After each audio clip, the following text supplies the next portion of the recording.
Good evening, welcome to the Lensbury, great to have you here. I've got no announcements as such, but just great to be in London and looking forward to a great test match at Twickenham. It's always an honour and a real privilege to play there and something we're looking forward to. So, who's first up? Can you just give us a sort of further update, injury-wise, who's in and who's out this weekend? Scott Barrett's making great progression. Tomorrow's training is important for him to get through to be available, but he's tracking well. Cade Clark's unavailable for this test match. He's got a 12-day stand down and it's looking good for the next test match. Scott, what's your assessment of the fatigue of the squad? They played one man short for half an hour. Yeah. Potentially takes a lot out of the team. Do you have to manage them, I guess, at the back end of the year as well? Yeah, of course. It's a few games in. You've got a decent test schedule, and you manage them through training and mental load and physical load, and your meetings. And it's great here. Just walk off the back deck here and you're at training, so it's good. No bus time.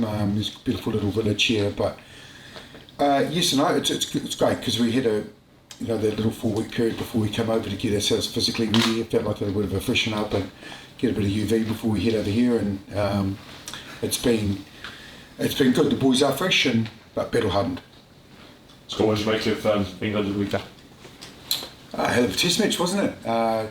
Didn't get the full 80 in, but I watched a lot of the clips, the opportunities, the toughness, the fight back.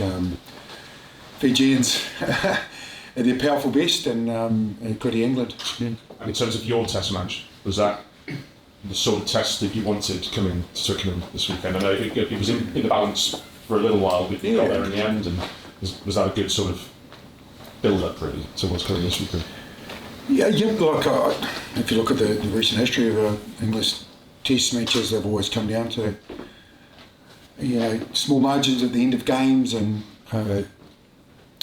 that was very much like that against Scotland, wasn't it? There was a big momentum swings and a couple of moments, and we fought our way back, and just really pleased with the calmness of the leaders and the ability to take moments and execute.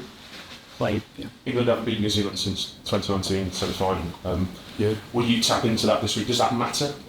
Your good record against them in the intervening period, and will you tap into that this week? History matters. How you've done it, and probably reflect on it more, but what's happened since. Like I mentioned, the tightness of the games and how what it is to play like at Twickenham and the occasion of it all, and we're grateful to be here. It's great, and what other teams have done before and how we can tap into it. So look at the history. Yes. After those 3 games last year, Scott, against the we're all within the score. How important is that mentally? That you might have a bit of an edge in that respect? Well, it's pleasing that you can stay tough and find a way. That's good. You can draw on that on the belief side of it. But this test matches you got to start again and go right back to your preparation right from the start. Get back to where you need to and what we did in those test matches, and this week's the most important, and enjoy it. Razor, one of the big things you're talking about tight margins. One of the big improvements I guess you've seen this year is the contribution you've had from your bench. Yeah. How important is it that these guys don't see if they play well off the bench one week that leads to promotion necessarily to start, and just keep a bench that you feel can continue to get you that impact? Yeah, that's the balance. We know that. The test matches that were in our hands, we'd lead. It hadn't quite gone away. The execution. Blocks of time, not being able to stack positive moments together and then getting a group that come on and swing momentum and stay on top of it and execute on key times. So look, something we've really focused on, and it's great to see that change. So it is real critical for us, and you look at it definitely when you're naming the side, probably with more focus than you normally would, because you just know how those margins are. Test matches are one in the last 20 under. Do you have to sell that a little bit to the players, get them to understand? There's always been a little bit of a stigma of being on the bench and not getting a start to it, but you've got to sell it to them now and say, that's a hugely important job. It's not. Well, it's a 23, isn't it? It's a 36 to get yourself ready for the week, the whole squad, and then it's the 23 on the game day, and who's starting, who's finishing is just as important, and the roles, and who's done that previously. You know, like we looked at Kevin Milam, who's a prime example. You know, he's a humble hero, tough, whatever's best for the team, and he's a fine example of it. What have you made of the way England are using their bench at the much? It's been a real weapon for them in the last 2 years. It has. You know, powerful, quick, you know, fast, and bring their tempo up, so they've done it well.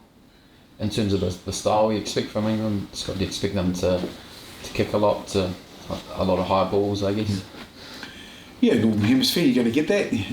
The last couple of games we've had it, it's going to keep coming. It's part of the game and the way it is when you can't escort the air contest, and there's more of a competition, so there's going to be more ball and aerial contact and contests. So look, we're aware of that. You know, they can play as well. You know, they can shift the ball, and they've got some great power and finishes, so it's exciting, both teams have. How do you feel you've coped with the aerial contest in the first couple of games in this tournament? Statistically, I won't go too deep.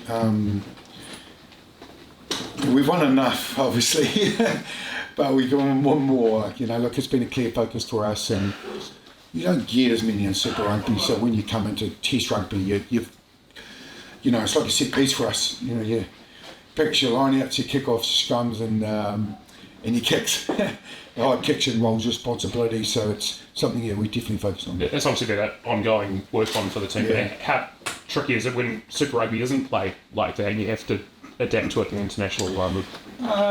You get what you focus on, and that's what we focus on during the week, and you know the importance going into the game, and the style of kicks that you're going to get, and your rolls in the air and around and off the ball. So a lot goes into it. Scott, you'll remember the days when the ABs used to stay up in the centre of town surrounded by the bright lights. Why do the suburbs suit you better these days? Oh, it's a beautiful little spot, isn't it? Tinton, you've got Richmond over the Thames there, and there's a few people dipping in the morning. Do you have a swim? And the Thames, no, I didn't join. I had a swim in the swimming pool, but not in the Thames.